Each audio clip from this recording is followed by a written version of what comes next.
Oh, wow, I missed you a lot, But this is an opportunity, to connect again. Why not? It's my very first YouTube video. So if you have any mistakes around it, pardon me, I want to speak about Saint Philomena.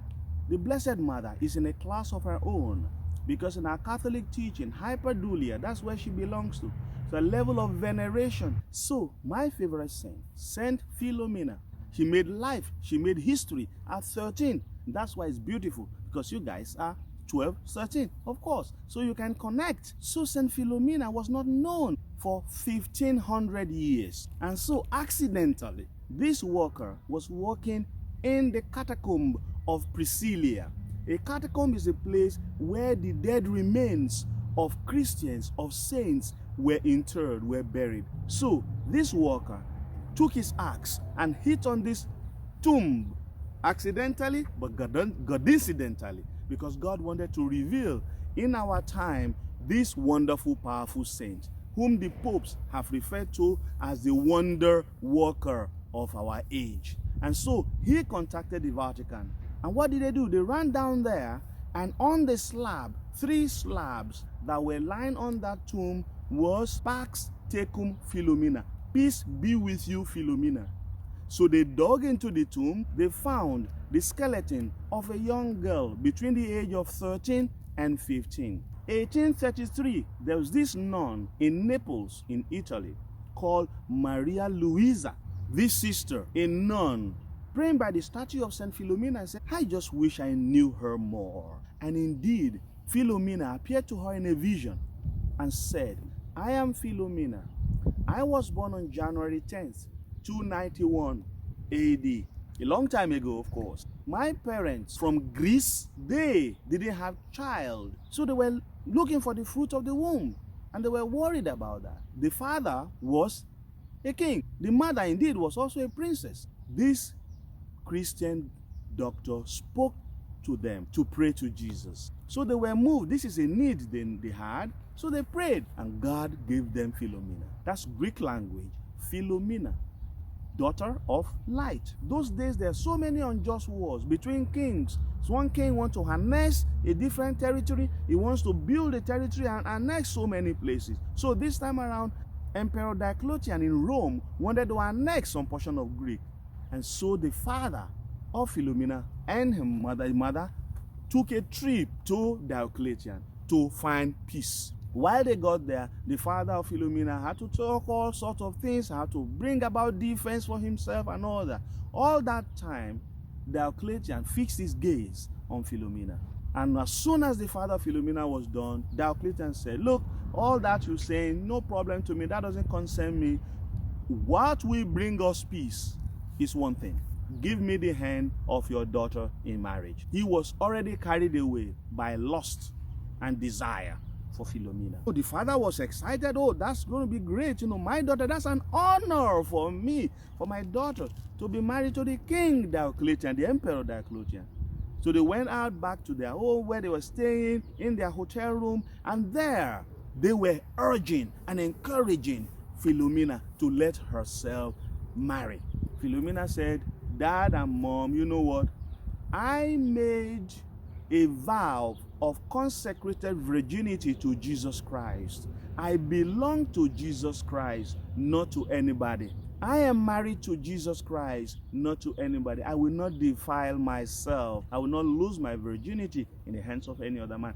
Jesus is my spouse. They encouraged her and they said, no, you're so little. You cannot make so much decisions on your own. You're so little. Just give in to this man. Because if you do, then there will be peace all over the world. There will be peace in Greek. They will not take us over. She did not agree. And so, when they went to the place, they went back to the Emperor Diocletian. And when the father was all saying, okay, yeah, here we are, but my daughter is not, Diocletian sent guards to seize her, beat her, do all sorts of things to her. And while they were doing that, they threw her into the Tiber River. And when they threw her, God sent protection for her that she couldn't even fall into the Tiber River. Finally, she prayed to Jesus and to the most pure mother of Jesus, Mary. And Mary appeared to her in a vision and said, you are here 37 days. There's only 3 days more, 40 days, and after that, there'll be no more pain. You are going to be with the Lord and Maker, your spouse, whom you have given your life to. 3 days after that, they took her, beheaded her, so she died for her faith at 13 years old. Wow. Can you believe that? How old are you? She is a patron for children, patron for youth, patron for lost causes, patron for sterility, patron for infertility, patron for priests, for all cases that have become impossible in so many lives of saints. Saint John Vianney is one of them. Wonderful saint. Padre Pio, Saint Peter Emerald, all these are persons who had special devotion to her. Blessed Pauline Jericho, she was dying. She was carried on a sickbed to Mongano, and she received healing where she was prayed for under the devotion of Saint Philomena. She helps when sometimes we lose focus of Jesus or the Blessed Mother. So she helps to bring the light of faith to people. There's somebody, a family here right in the United States, and the wife got in touch with me and said, you know, Father, 8 years we've been married and we don't have a kid, and we want to have kids. So I gave her the novena to Saint Philomena, and of course they got pregnant, and now they have a baby girl. I'm talking about a girl who's about 11, 12, yeah, your age. Secondly, there is a family right in Nigeria who got in touch with me with your son. They said, you know, we need a baby and all. Gave them the same Saint Philomena novena to pray, and you know what? They had a baby. 3, right here in the United States, I got here and a family was complaining of their 7-year-old who was a basketful. Basketful, you know those kind of kids who they send into detention always every time when they come to school? That's the kind of child. And so the parents were frustrated. They didn't know what to do anymore. So they mentioned it, and I said, we're going to do the novena to Saint Philomena for this child. Today, right now, after that novena, that child is one of the best kids you can ever see. In fact, they told me that now he celebrates masses like a priest right at home. So the parents are like, what? That child is turned around. At 13, she knew who she wanted to live for. In fact, earlier than 12, she had consecrated herself to Jesus Christ, to live for Jesus for her whole life. What are you doing at 12? What are you doing at 13? Do you think you can cling on to Christ? Are you confused at this time? Are you still thinking whether church is important? Why not pray to Saint Philomena?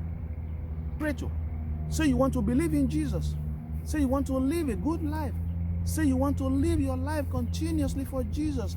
That's where you have peace. That's where you have joy. That's where you have all the fulfillment that comes from God. Saint Philomena is a light. If you hold on to that light, you will never miss it in life. She knows what is important. She knows what is meaningful. She knows what is of purpose. At 12 years old, I gave Philomena to you, a priceless gift, an example of faith. Faith in God, belief in Jesus, veneration of the Blessed Mother. And she says it a lot. If you turn to the Blessed Mother, you will get all the graces that you need. Pray to Saint Philomena. Pattern your life after the life of Saint Philomena. Don't mess around. Don't anybody mess around with you. No man, no woman mess around with you. Hand over your purity, the joy of your life, your innocence to God through Saint Philomena, and you'll never be the same. It's been wonderful. I'll come around soon, we'll have fun, we could play, play basketball or soccer together. You know how we do it. Or volleyball, of course, yeah. So let's go, okay? The Lord bless you. God bless your teacher, Erin Darlon. She's a great friend of mine, God bless you all, kids. I love you. And you know what? Christ does love you individually.